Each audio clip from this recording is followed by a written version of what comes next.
Pune Porsche मामले में 2 doctors को गिरफ्तार कर लिया गया है। पुणे के कल्याणी नगर में 19 मई की रात को एक लग्जरी गाड़ी ने 2 आईटी प्रोफेशनल्स को कुचल दिया था, जिसमें दोनों की मौके पर मौत हो गई थी।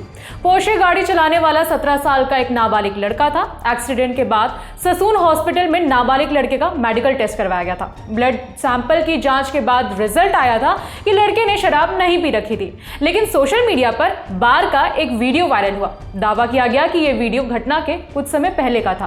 वीडियो में लड़का अपने दोस्तों के साथ बैठा हुआ था। उसके सामने रखी टेबल पर शराब की कई सारी बॉटल्स और ग्लास थे।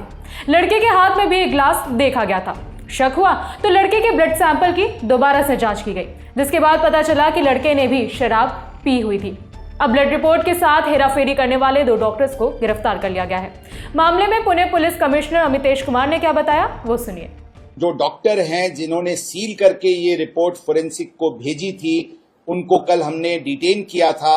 उनके प्राथमिक तपास में ये बात सामने आई कि उन्होंने जुवेनाइल एक्यूज्ड का सैंपल लिया था, लेकिन उसने उसको डस्टबिन में फेंका था और उसने एक किसी और व्यक्ति का सैंपल से उसको रिप्लेस करके उस जुवेनाइल एक्यूज्ड का नाम लिख करके उसको फोरेंसिक लैब को भेजा था।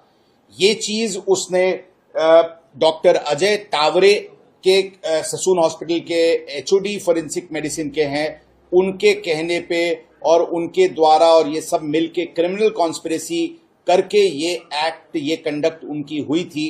इसलिए कल ये क्रिमिनल कॉन्स्पिरेसी और सभी सेक्शंस जो मैंने बताया, इसके तहत दोनों डॉक्टर्स को अरेस्ट किया गया है। इसी केस में नाबालिग लड़के के दादा सुरेंद्र अग्रवाल को भी अरेस्ट किया जा चुका है। पुणे क्राइम ब्रांच ने अग्रवाल को 25 मई को उनके घर से गिरफ्तार किया था और 28 मई तक उन्हें पुलिस कस्टडी में रखा गया है।